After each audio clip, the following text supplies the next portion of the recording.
All right, so today's video, we're watching a video that I don't know really what it's about. I was linked in, said it's a good react, but apparently it's made by Samoto here, so make sure to check out Samoto. It's called Overwatch, the game like no other. So the vibe I'm getting here from CNSA 2016 here is it's probably going to kind of give you a rundown memory lane, talk about what you like, what you don't, I imagine. I'm curious to see. Let's see what it is. I always like watching where Overwatch is, how it's been there. So here we go. 2016, you're finishing up your 9 to 5, or maybe you just got back from a long day at school. What is this B-roll footage? To chill off by playing a game. You boot up your console or PC and you open a certain game. And as the game loads you into there you see, in huge white text, under a circular, slick logo. I love that. Overwatch was a game like no other. I've played Overwatch since the early days, and I can definitely say there weren't many games like it. Shooters were either Counter-Strike Global Offensive or something similar to a Call of Duty.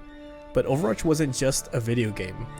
From the presentation to the vast and varied cast of characters to the world of Overwatch, it was unique to the shooter genre. The closest game to it being Team Fortress 2. But while I saw TF2 being a goofy, fun game, I never really took an interest in the characters. Yeah, I didn't play much TF2 either. At least not in the way that Overwatch did. Overwatch knew how to stand out, especially against its competitors like Paladins and Battleborn. One way that it stood out were cinematics. Cinematics were special, and so...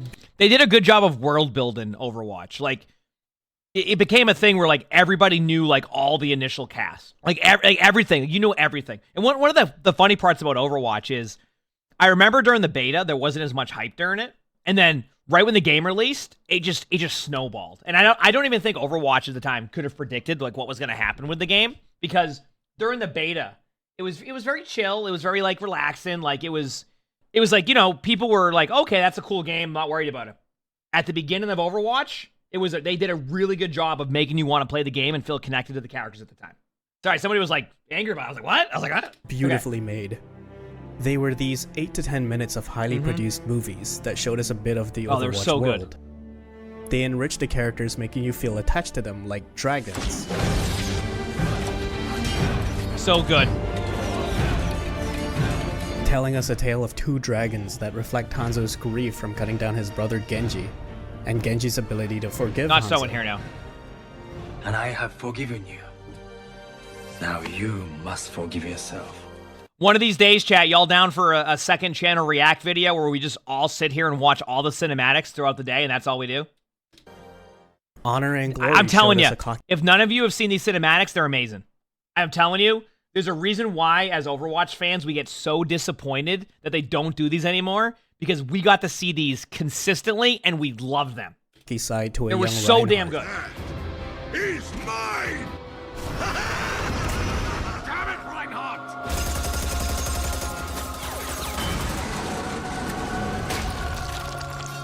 Which costed him his eye and a friend.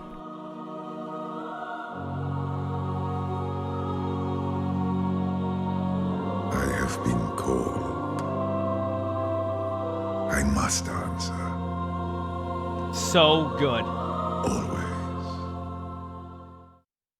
I mean, the last Bastion had no dialogue, and I sympathize for the robot. Oh.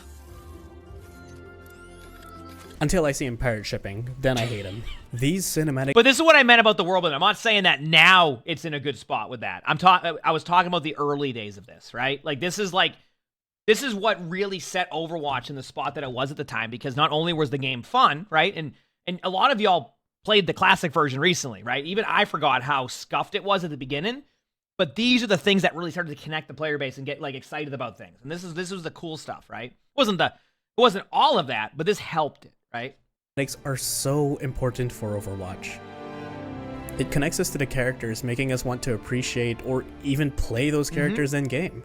Yep. They also had animated comics for characters, but I can't find the animated version of these anymore. Aww. But luckily they probably someone exist. recorded and uploaded them to YouTube. Okay. I'll put the link in the description if you all want to see them yourself. Okay, that's cool.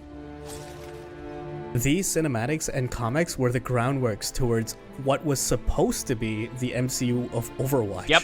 I'm not kidding. I remember seeing this article from back in the day and was so hyped to learn more about Overwatch. And it's crazy now because you see what's going on now, and I'm still excited for Overwatch's future, what they're going to do, hopefully. Like, I hope it's going to be awesome. I mean, for anybody wondering, as of the react of this video, about a few days away from the Overwatch Spotlight, which we are excited to see what they're going to have. So that's why I'm saying I'm excited to see what they have. So, but yeah, I mean, this is it was a whole universe. Overwatch was also a culture. The amount of fan-made comics, animation, and memes were insane. I swear, I've seen one too many Hanzo Cassidy fan art for what a normal human should have. I have not, but the amount of times I heard someone say, "It's high noon," was ridiculous in 2016. That's great. I could bicker on and on about how much of an influence Overwatch was back then, but I think I should start talking about the game itself. The Overwatch game was amazing.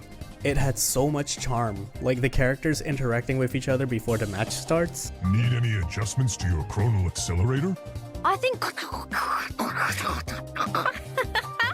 Just kidding, Winston. It works great. The UI being italics. Athena counting up kill counts like in Halo. I feel like the interactions are still pretty good, though, right? I don't pick up on some interactions, but there's some good interactions still. That doesn't feel like it's taking a step back. I feel like that's still been good. Or the music that they use to indicate the competitive mode and overtime is intense.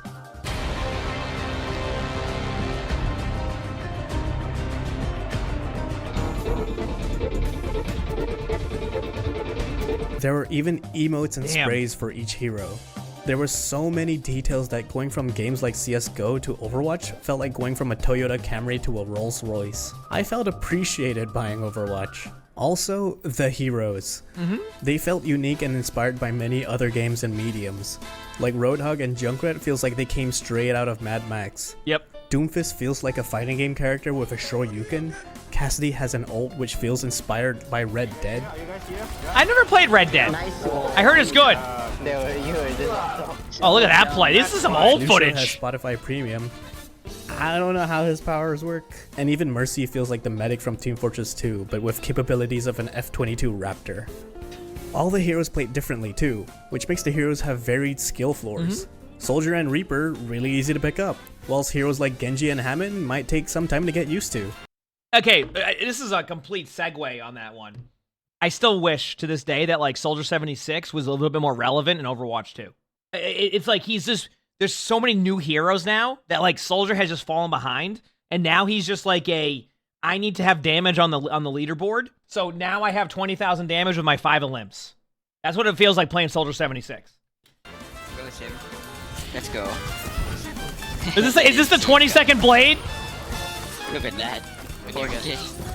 This would incentivize players to lean towards a main or a pool of heroes they enjoyed. Oh no, it's Brig. So much so that content creators were known for the heroes that they main, like Roxy with his Hanzo, or Necros with his Genji, or even DSP Stanky for Lucio. Sorry, Frogger. The 6v6 ability shooter format was so innovative, because it emphasizes team play and gave it a unique, hectic nature to the game. So hectic, in fact, that it's hard to tell what was a clutch moment of the match. And because of respawns, you don't get to spectate the last player like CS or Valorant. So what did they do to tackle this problem? Play of the game. No. A highlight feature that forces everyone to see the best play at the end of the match, which feels so rewarding. That was a tough one right there. Oh, and don't worry for people who did well, because at the end, a card system will show the top 4 players and their stats, where you can vote on who you think did well. The maps would even change slightly as new characters or... See, the endgame cards are one of those things where, and this is my take on cards. I have no, like, strong opinion on cards, but the problem I think a lot of people ran into with it is, why just get rid of them? There wasn't like a massive, like, we need to get rid of these. Let's get rid of them now, right? It wasn't like it was a huge thing that people wanted to get rid of. It was more along the lines of like, why get rid of them? And I think that became the question there is like, most people weren't complaining about the cards, right? They probably were like, oh, you want to get in your match quicker, etc. There's probably some reason. I just think it's one of those things where even if I don't have a strong opinion, I'm more just like, why get rid of them? Like, there was no, and you'll hear that a lot for the launch of Overwatch 2. It was like, why get rid of that feature? My guess is, and once again, we don't really know, and they might talk about it in the video, is that they really did like build like a whole like different engine with that, and then when they had to do stuff and they have a whole different team, they just couldn't it just wasn't built, so they couldn't do it there, and that was it. That's how I imagine what it was. So. Or events occur.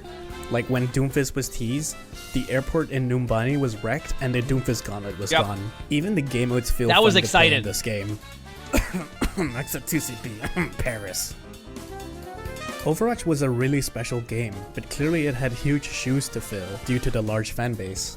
I would say there's two sides to the community, and that's the competitive side and the casual side. Yep. The competitive side had OWL and World Cup, and holy...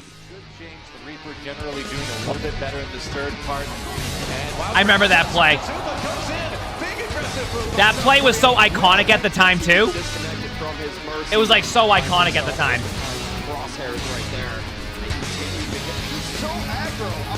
Do you notice what support lines being played during this? Mercy. This is Moth meta. This is during Moth meta. So, because Season 1 of this was mainly Moth meta. This is the meta that they're doing the classic version as of right now. Watching these games being played by the best with crazy team coordination is such a unique viewing experience. Some of these plays are insane to watch, and I've almost never seen a casual game to that caliber. Also the memes. The memes are great. So in terms of the competitive scene, it feels like they're compensated. So the question is, what does the casual scene have? Well, they got archives. Which is good, but it only comes around like once a year. Okay, by the way, I still miss archives because I need to get I have become a completionist. I need to complete my achievements and get what I can get in the game. I can't do the mode's gone. It's lost. I just want to get my achievements done. They haven't released it in Overwatch 2, right? You know what I bet? It wasn't made for Overwatch 2. So they probably something was broken or something. They couldn't do it. Because I've been trying to get this done forever. And unless you're planning to do them in the hardest difficulty, they can be a one-and-done game mode. Yeah, it's kinda unfair that we didn't really have much in-game events for lore. Or at least, that's until... Oh no.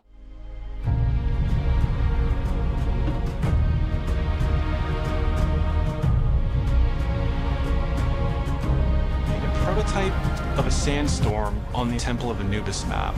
We absolutely have to do this. So I wonder what the FPS was like in this. I just want to know, what was the FPS like in this? It probably was like 12. But like it would look cool. It would look cool.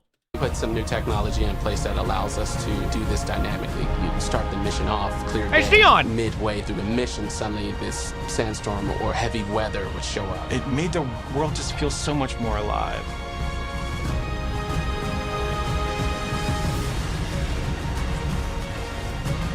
What the hell?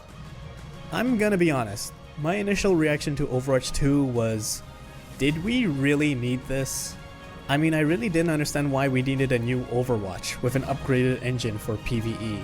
At least CSGO changed into CS2 after like 11 years. But my thoughts of that changed after watching Video Game Donkey's video where he said, You say co-op shooter nowadays, people think Destiny, Division, Anthem, Fallout 76. It doesn't inspire a lot of confidence. But what if I said... I've heard Fallout 76 has gotten like sneakingly better. I haven't played it in years, but I heard it's gotten better. Overwatch meets Left 4 Dead. See, now you're like, okay, Dunk, go on.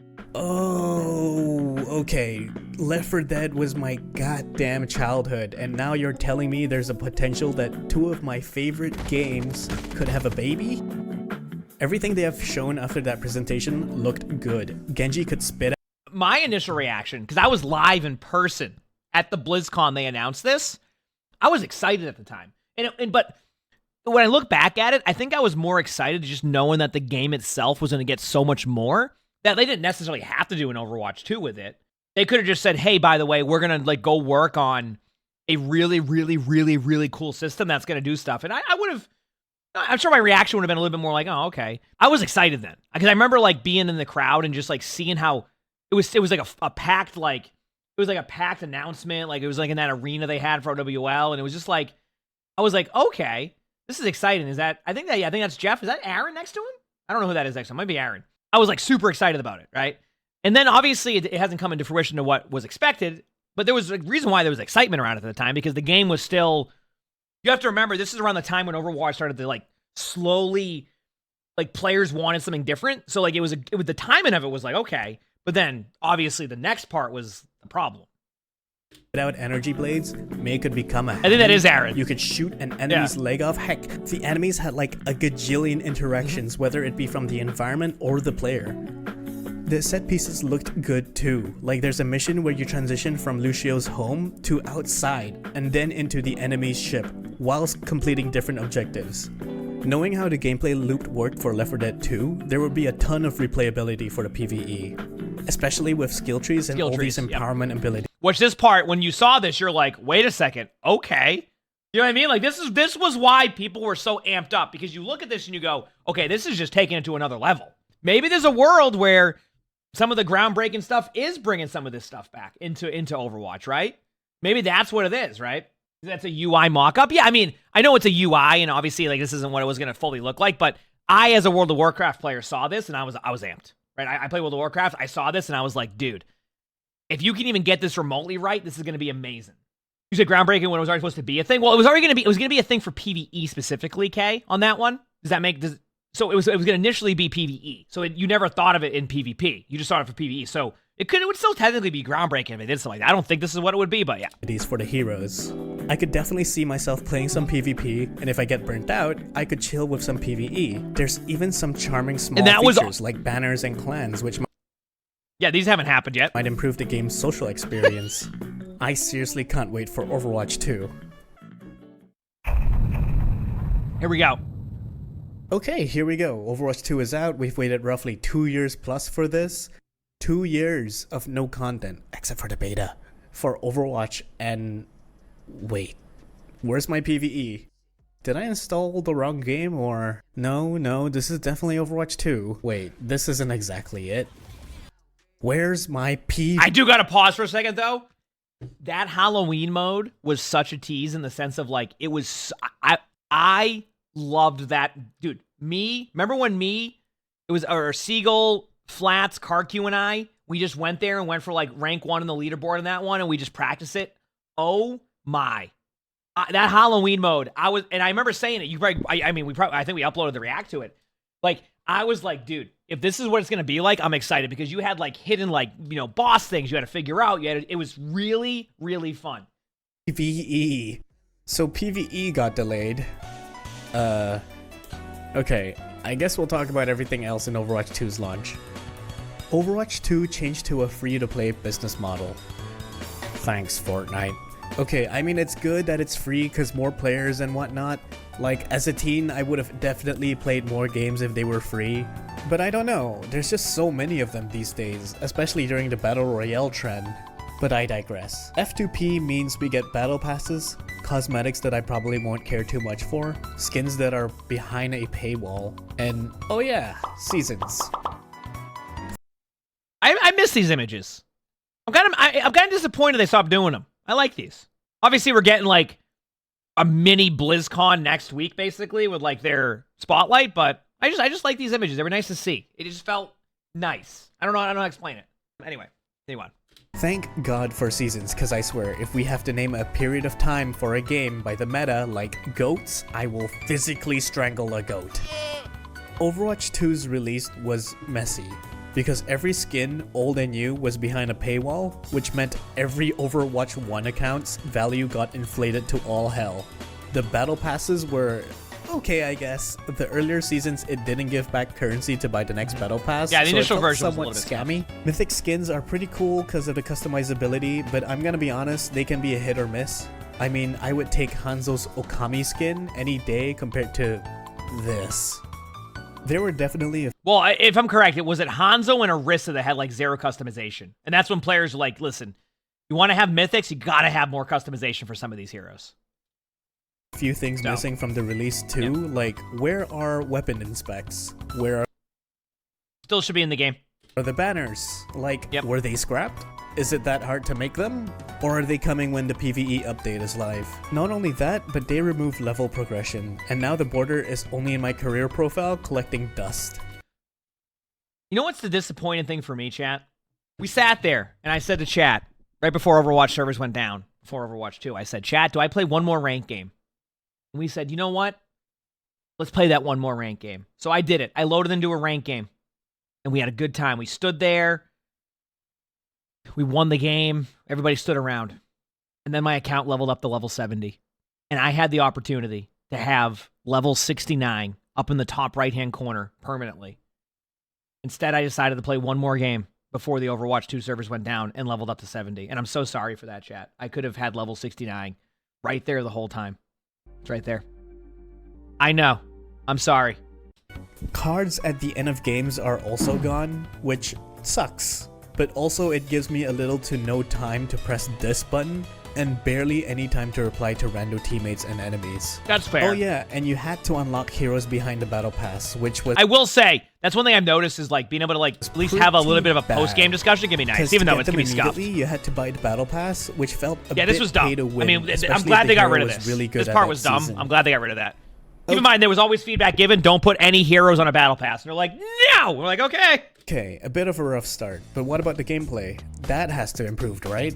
Well... Oh boy, oh boy, oh boy, oh boy. Oh boy, oh boy, oh boy, oh boy.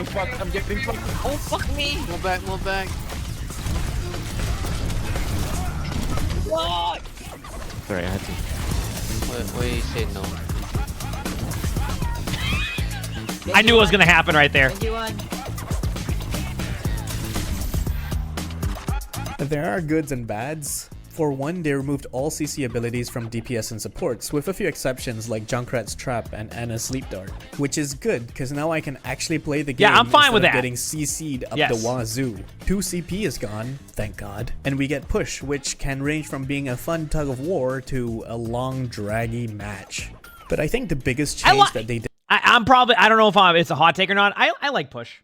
I think it took me a long time to get good at the maps. As I get good at maps, I like the game modes, but I can see where people wouldn't like it as much. To Overwatch 2 was removing a tank, making it a 5v5. And this is a big topic in Overwatch 2. Yep, it is. I'll say my piece about 5v5. I think in some ways it was great because goats and double shield were miserable in Overwatch 1. But I personally do miss the hectic nature of 6v6. And also, I do not like playing as a tank in Overwatch 2. Which is pretty ironic, because I do enjoy playing the tanks in Overwatch 2. They reworked the tanks like Reinhardt being able to drift like Initial D and shoot 2 fire strikes, not you, and Winston being able to become a sniper monkey. Even the new tanks are fun, like Ram being able to hit through shields. I wish I had that during the double shields meta. Again, not you, and Junker Queen with her aggressive playstyle to lifesteal. Unfortunately, playing as the tank role sucks. All the pressure to make space and do well is so demotivating, especially... Well, and just before they get into the tank discussion here, when it comes to like 5v5, 6v6, one thing I will say about it that I've learned, and obviously playing other games, etc., 5v5 is a much more likely situation where you can make a play. And what I mean by that is you can have a huge impact on a team fight. Like you can win team fights from being behind, from this and that. Like you can make like this impact that was a little bit different in 6v6, but then we're gonna go to the flip side of it. 6v6 adds a play style like that was said here was like more of like that chaotic like style. And what I've learned about the chaotic play style in comparison to the more like structured 5v5 style, because I think 5v5 adds a bit more structure to it, which is funny how that works, right? But what 6v6 does is it kind of allows for you to have more of you can have bad positioning sometimes.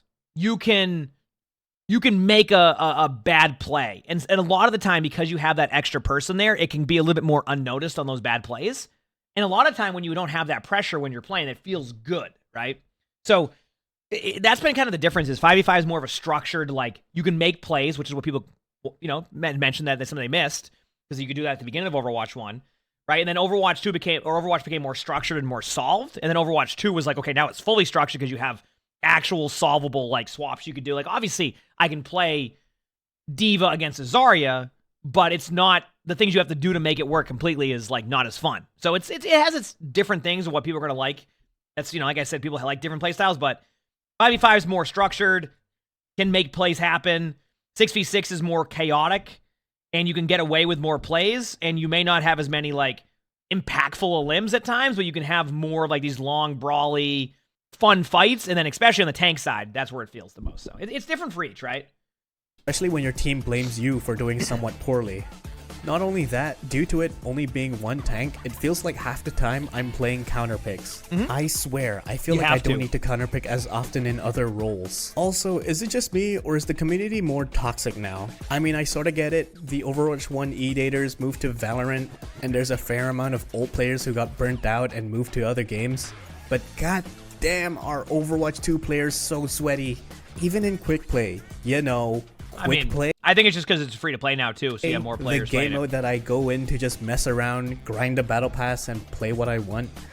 Sometimes for my mental, I just turn these two off. Which is sad, because in Overwatch 1, I experienced some genuinely entertaining and funny interactions. Like, bro, if you're going into it to win, there's always competitive mode. You can't even leave now because they penalize you leaving a match in quick play. Definitely got too aggressive on their penalty updates. Oh yeah, and comp was so bad in the early days of Overwatch 2. Like, what the hell is this card system? In my whole life, I don't think I've ever seen a placement system so vague. I forgot about the card system. I forgot it existed because this mode, the rank version we have now is so much better from even like a UI perspective. So I just forget that even was a thing. I just forgot about that. Seeing if I'm going to rank up or rank down after my 5 to 7 wins feels like I'm pulling a character from a gacha game. Yeah, that was an interesting system.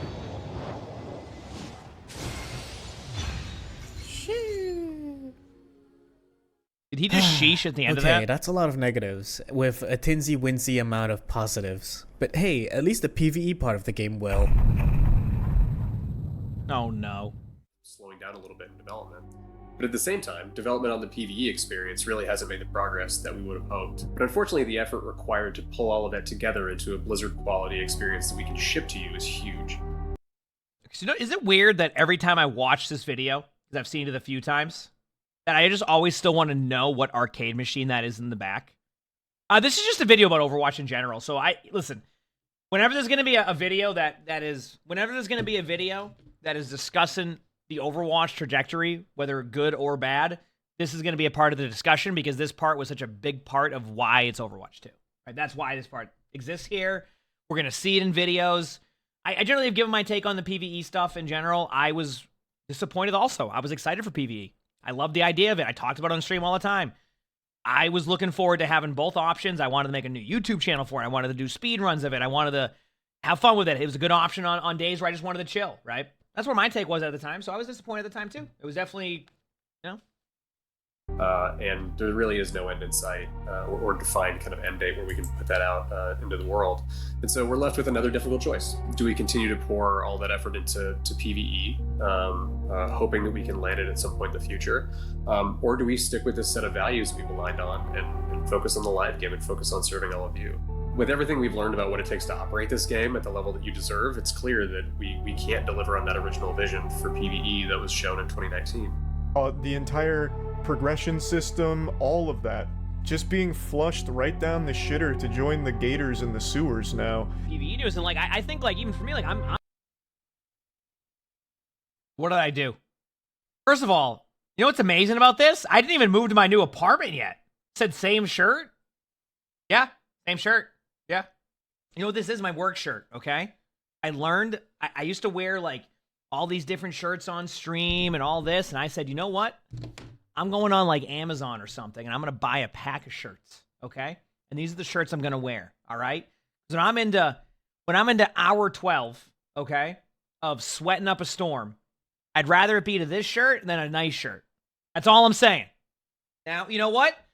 Every time I get a sponsor thing, like, hey, don't have any sponsored stuff on your shirt? Well, guess what? I got a whole collection of it, baby. All right, here we go. What did I say? I'm disappointed about it because I was really looking forward to PvE. I love the idea of, like, talent trees and having, like, this deep progression. So, like... You know what's funny? I love how my thought process on PvE, I explained it very similar to what I just said. It was the same thing. I've been very consistent with my PvE take about how I missed it. I don't know where Flats is going with this one. We'll find out. We went through 3 years of Overwatch 1. We're not even going to count 2019, even though 2019 they'd already kind of shifted away. 2020, 21, 22, Literally, we played the most dead, non-existent, left alone game in hopes for what we will get in PvE and PvP, and we'll have a nice fun game. Wait, then what is the plans then? Wait, brother, then what even is the plans then? What do they have? There's literally, brother, Overwatch 2 is like 3 maps, 1 character, which is okay. We can't do it. Yeah, we just can't, sir. I'm sorry. We're gonna have to scrap the whole thing. That was the whole point. That was the whole point of Overwatch 2. I remember. I don't remember. Did I do TikTok reacts during that time? When they announced this, I was devastated. I walked out of my room feeling betrayed by Overwatch, by Blizzard. 3 years. 3 long goddamn years just for the sequel to be a lesser version of Overwatch 1. It was sad. Almost all trust from the community gone just like that. The salt to the wound was that we got a taste of what it could be in the Junkenstein's Wrath of the Bride event. See, I told you, Wrath of the Bride, we're back to it. I talked about it early in the video. This was such a good time. I have such good memories of doing that with Flat, Siegel, and CarQ. Like, just that grind was so amazing. And I definitely felt the potential of a PvE in this game. With no cinematics for a year, nothing to I do miss cinematics. Invigorate me to go fully back into it. Overwatch 2 became more of a chore. New season, check the patch notes, maybe finish the battle pass if it was interesting enough. Overwatch 2 became a typical live service game, like others in the industry. It was just another Fortnite, another Valorant, another Apex. It was no longer standing out like how it did back then, and instead, it just fades into this modern world of free-to-play video game landscape. And now, it feels like... That's the way the world is. But I do miss the old days.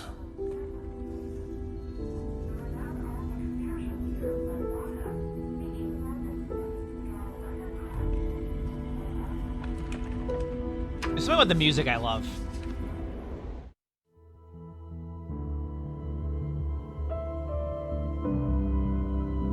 What is this? But things changed in Season 13, because Season 13 was special to me. No, it wasn't that they changed Sombra into a Soldier 76 with an SMG. No, it wasn't that they micro-buffed Malga again. I don't even want to read the Queen once now. Now I'm upset. Now I'm sad.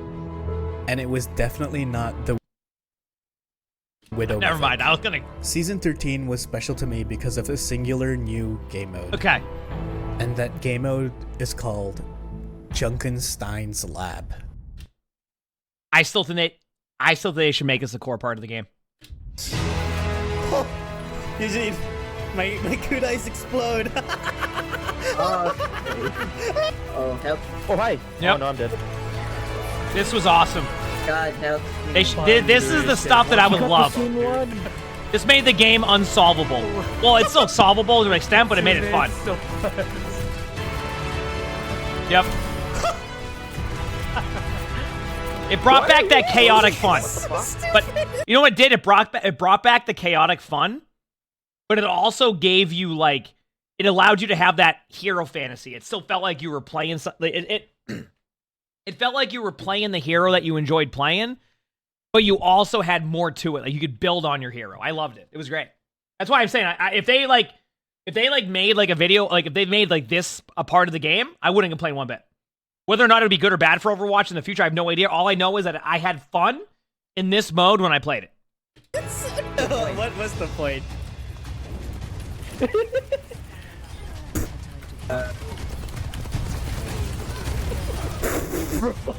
I guess.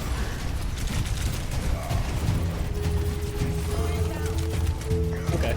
If you want to die, sure. I love that Fire Strike animation too.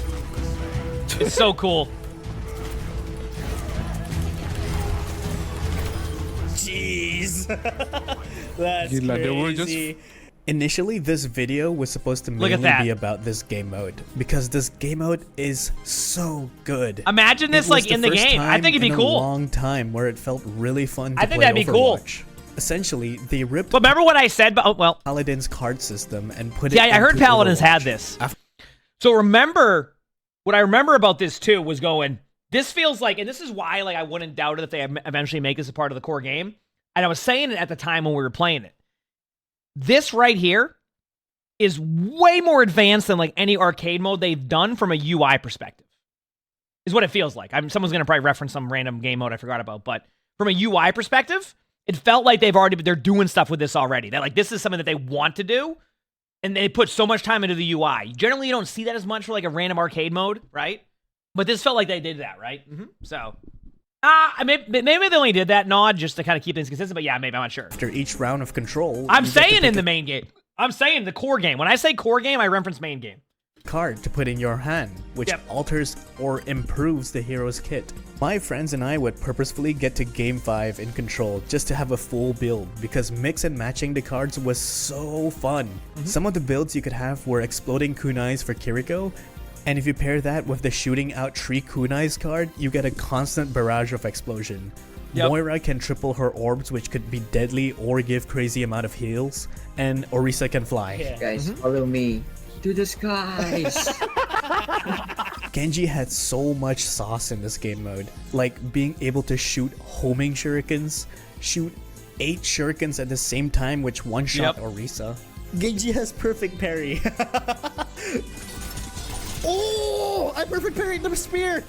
That's awesome. And wait a second, energy beams. They're using the scrapped PvE content, which is genius. This game mode also reminds me of the early days no role queue Overwatch, where you can compensate other roles. Back then, you would swap heroes if you needed more tank buster or healing. There was a form of freedom to it. In this game mode, you can build into heroes that. Could alter their roles. Yeah, exactly. I had a game where my soldier would have 3 biotic healings on the field, which was crazy. Because you that's had more 3 times the healing that soldier would normally give. I think it says a lot when the devs themselves patched a non-mainstay game mode.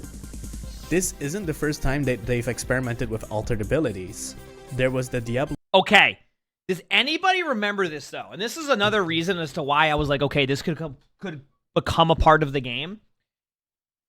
And it kind of fell under the radar. Does anybody remember those patch notes? Actually, I might have seen it in those patch notes. Let me see if I can find it. These weren't the names in the game, were they? Like, that wasn't what the Ash thing was called, was it? You see that? You see how it says, like, Trail by Fire or whatever on that one? Or probably Trial by Fire or whatever? Did you notice that during those patch notes that they never actually, like... It's like an internal version that's not the actual Junkenstein's lab version, which makes you think that it makes you think that they have something more than what you see there, right? It went under the radar because nobody like really knew the names of the stuff, but every single thing was a completely different name than the ability in game. I just wanted to point that part out because that was a part of that like a whole thing right there. You see? Okay, let's continue on. When the devs themselves patched a non-mainstay game mode. This isn't the first time that they've experimented with altered abilities. There was the Diablo event with pickups. I like Diablo event. There was the Mirror Watch. This was fun. Mercy as DPS. Mirror Watch was great. And there was a hacked quick play event with pickable role passives. I want them to bring I want pickable role passive. You'd have to do that with every character though. Junkenstein's lab as a mainstay game mode. I could definitely see this game mode being tuned to be a bit more balanced, whilst adding characters in like Mei or Junkrat with their PvE content. Unfortunately, I also think that won't happen anytime soon, because 1, the cards you get are RNG. There's no predetermined way to get the cards that you want. And 2, the game mode only works in Control. And for it to be balanced and work outside of this game mode, there needs to be a way for the heroes to get the power-ups throughout the match. Like right now, like talking about passives, we can just sit here while we're waiting. You gotta remember with passives too, like the blanket passives they have in this game, like are not good for the game because it's not every hero plays consistent. Like the 3 passives you have, you know, the damage, the healing reduction, the tank. Like the best way to put it is you need each hero to have a passive that represents like what that hero can bring to the table, and not with like you know letting Tracer do that. With like be 100 meters across the map and you reduce healing. So if there ever was a pickable passive, it'd have to be an advanced version of it. Maybe an XP system like how On Fire works in Overwatch 1, or a currency system maybe, but I'm getting ahead of myself. I think game modes like these are important because it gives us a new way to play Overwatch. I mean, look at Marvel Rivals. They're not just an Overwatch clone, they added a team-up feature into that game that buffs or adds a new ability for a character. I mean, like I said, tangent, I've played Marvel Rivals beta, and it's fun, especially its quick play. Competitive was an unbalanced mess. Sean, thanks for the 14 months of the Phoenix Prize. It's the closest thing to an Overwatch clone we have at the moment.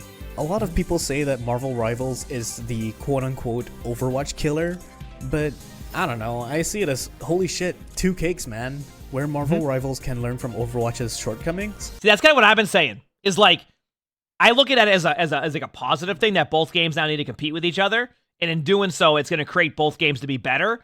And things that are also kind of like not the norm can become the norm. An example of that is Overwatch features have not necessarily fallen behind a bit, but like there's times where they'll skip over stuff to put into a game because they're like, we don't need to do that. But now that you have another game, some of those features in, like, let's say Rivals becomes the norm. Now you get a better experience in Overwatch because they're going to have to look at that and go, oh, we need to add this. An example I can say is being able to go on the leaderboard and watch players. It's a small niche thing, but let me tell you, for players wanting to get better, having the tool to be able to go on the top 500 ladder and watch games, and heck, watch games live with a slight delay, it's pretty damn awesome, right? So I would love to see features like that. Or another thing, too, like permanent battle passes. The idea of being able to get a battle pass and then complete it whenever you want and not be tied to that season if you get busy in life or you get busy with school or, you know, family, etc. You may miss out on battle passes because, you know, you got them, but then you got busy with something. Like, I think that's cool stuff. So it could lead to better things for all those games. So are they going to fix comp? I have no idea. Can learn how Marvel Rivals tackle the hero shooter genre. Season 13 also introduced Overwatch Classic, which was really fun. It was jank. It was different because the version they used was launched Overwatch, but it was fun to revisit some old team comps like Car Wash. That I don't know, Mizu, but I'm excited. Oh my god. She's like so fast. And Pirate Ship. Easier level up. He's dead. The Pirate Ship is I got you, buddy. a classic. I was able to relive the moment with some old Overwatch friends and reintroduce the craziness of the early days to my new Overwatch friends. Also, Overwatch Classic and Marvel Rivals really made me nostalgic for 6v6, and in Season 14, they're going to be testing it out, which will be interesting because it'll be a 6v6 with the new heroes and reworked heroes. And now they're going to be doing more going into Season 15. On how 6v6 will work with Overwatch 2 based off of the recent blog. This video is a couple months old, so. I saw a corpse stripped developers water and eventually of land. Saw them transform into a machine fueled by people's crushed spirits, broken dreams, and empty pockets.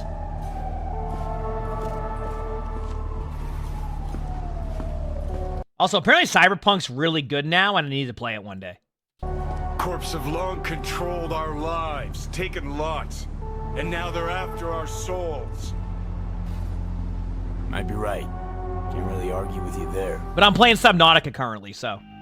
I have seen way too many of my favorite games getting killed by the higher-ups of a company. It's typically due to greed or some sort of shareholder shtick, but for a good amount of these games, the devs are hard at work making a game that everyone would enjoy.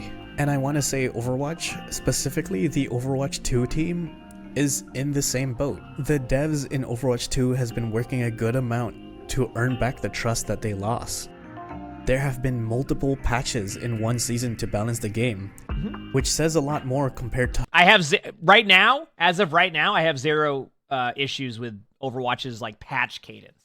What I mean by patch cadence is how quickly they release stuff. I'm not talking about the quality of the patches, I'm talking about how often they do their patches.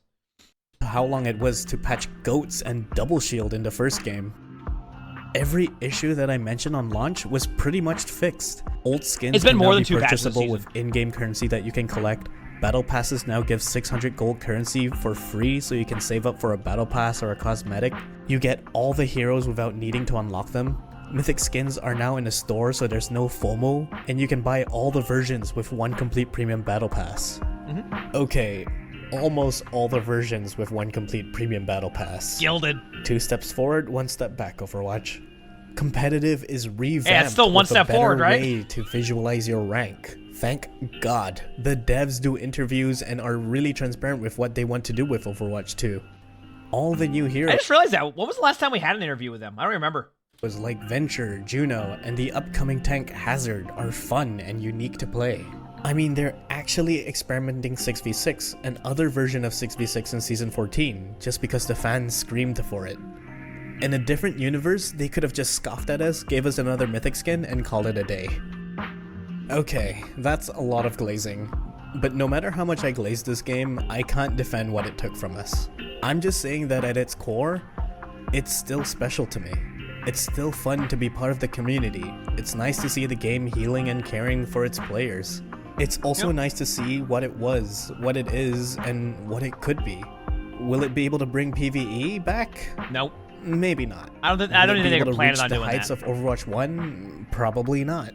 Will it be able to have a rich storytelling like how it used to? God, I hope so. I hope so too.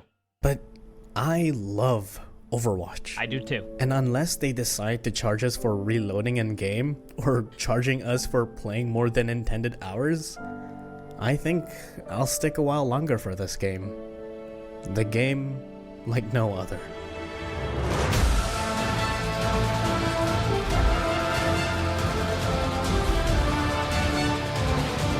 Oh, I love that cinematic.